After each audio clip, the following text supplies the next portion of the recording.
Assalamualaikum warahmatullahi wabarakatuh. Nama saya Taqiyuddin Muhammad Robbani dari Ilmu Tasawuf 6A.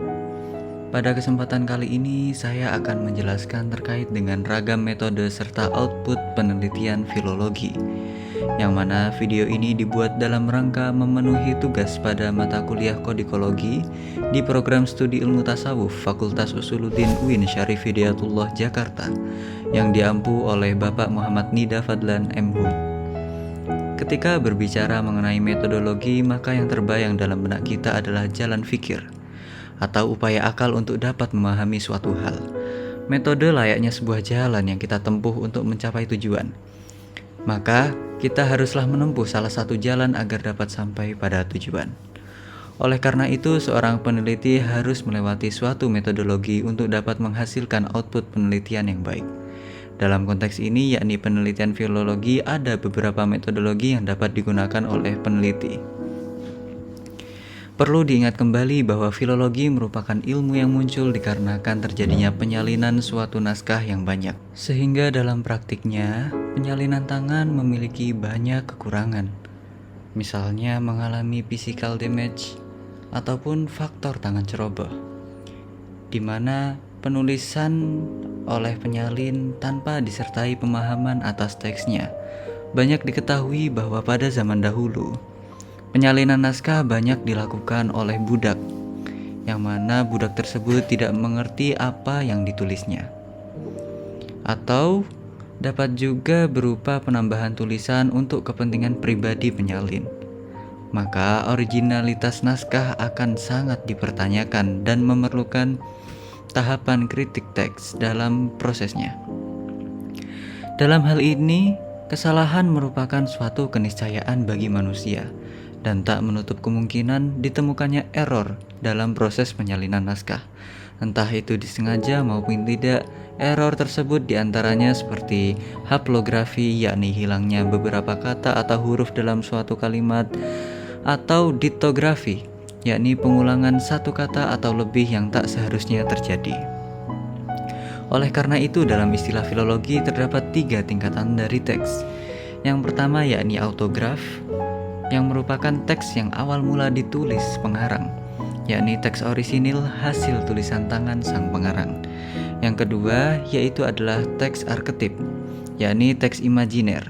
Teks ini tidak memiliki bentuk fisik, sehingga merupakan teks yang muncul setelah melewati hasil dari rekonstruksi teks yang dilakukan oleh peneliti.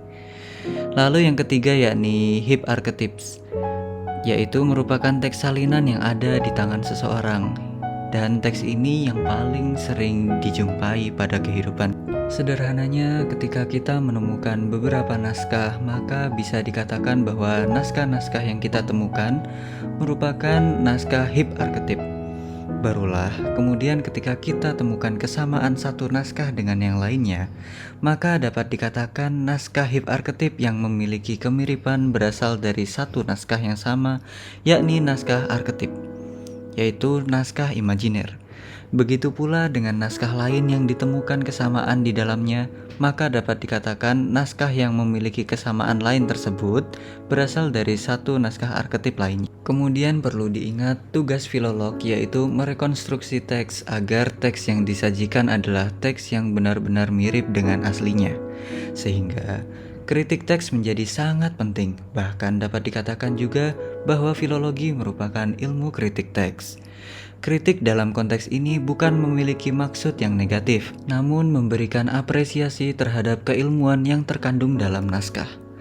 Karena hal tersebutlah, filologi kemudian disebut sebagai ilmu tahqiqun nasakh, yakni pembenaran terhadap suatu naskah.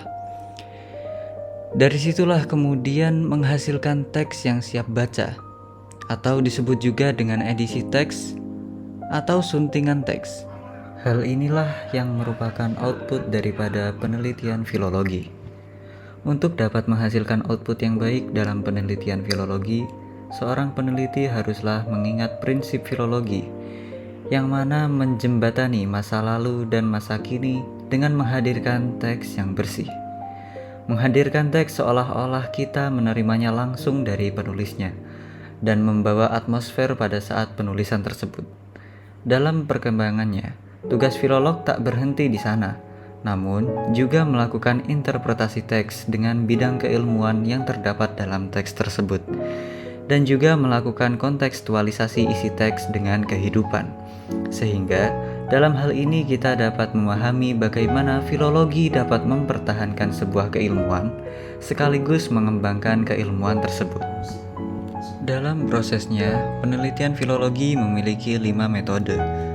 Di antaranya, yang pertama yaitu metode intuitif, atau disebut juga dengan metode subjektif, yang menggunakan prinsip di mana menggunakan naskah yang paling dekat dengan aslinya dilihat dari periodisasinya, sehingga dugaan naskah tertua secara fisiknya lah yang akan disunting.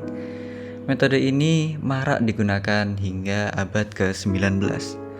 Kemudian muncul metode objektif atau stemma, ditemukan oleh Karl Lachmann. Metode ini merupakan cara untuk menelusuri, melacak, dan merekonstruksi asal mula teks dengan mendasarkan pada kesalahan bersama atau error yang dijumpai pada sejumlah teks salinan, baik kesalahan berupa penghilangan maupun penggantian kata atau kalimat, sehingga berlaku untuk teks yang memiliki salinan lebih dari satu dan tak mungkin diterapkan pada kajian naskah tunggal.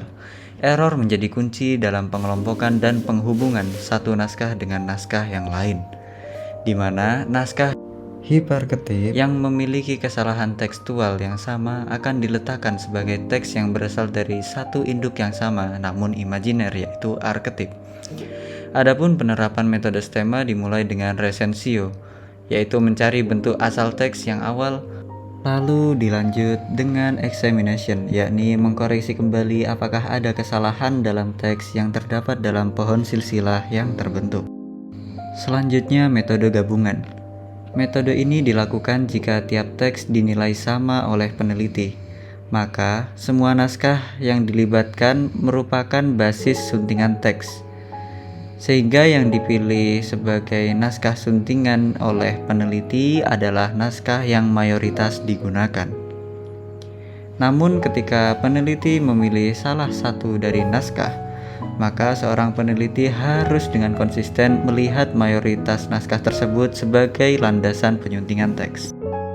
Selanjutnya metode landasan. Metode ini mengambil satu teks yang dipandang unggul kualitasnya, yang mana dilihat dari kualitas bacaan, kelengkapan, sejarah teks tersebut, dan lain sebagainya, sehingga naskah lain akan dieliminasi.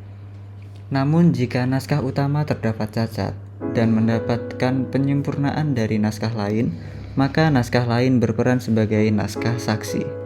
Selanjutnya metode naskah tunggal, di mana hanya ada manuskrip tunggal, maka yang dilakukan adalah kritik teks. Jika yang ditemukan hanya ada satu dan tak ada variasi naskah lain, dalam hal ini peneliti perlu hati-hati karena tidak ada teks pembanding. Kemudian terkait dengan suntingan teks, atau edisi teks yang layak dibaca dan dipahami oleh orang-orang. Outputnya adalah teks yang telah diverifikasi melalui tahapan filologis. Adapun beberapa metode yang menghasilkan edisi suntingan diantaranya edisi faksimil, merupakan model suntingan teks yang dihasilkan melalui penciptaan kembali atau duplikasi sebuah teks secara konvensional seperti raw film, fotokopi, maupun cara mutakhir seperti digitalisasi. Tampilan teks yang ditunjukkan merupakan tampilan apa adanya dan bersifat orisinil. Kemudian edisi diplomatik merupakan model suntingan yang melalui upaya transkripsi setia dari sebuah teks agar sesuai dengan aslinya, yaitu tidak merujuk pada versi naskah awal yang ditulis oleh pengarang, melainkan pada teks yang sedang dihadapi oleh sang pengkaji naskah. Kemudian edisi campuran, yakni suntingan yang teksnya dihasilkan melalui penggabungan kerjaan lebih dari satu versi naskah, yakni tidak mendasarkan teks yang diproduksinya dari satu sumber salinan saja, melainkan dari beberapa salinan yang menurutnya patut disatukan. Kelebihannya bisa jadi isinya lebih lengkap. Selanjutnya yakni edisi kritis. Suntingan ini dihasilkan melalui hasil celah yang mengupayakan terbentuknya sebuah teks dengan kualitas bacaan terbaik.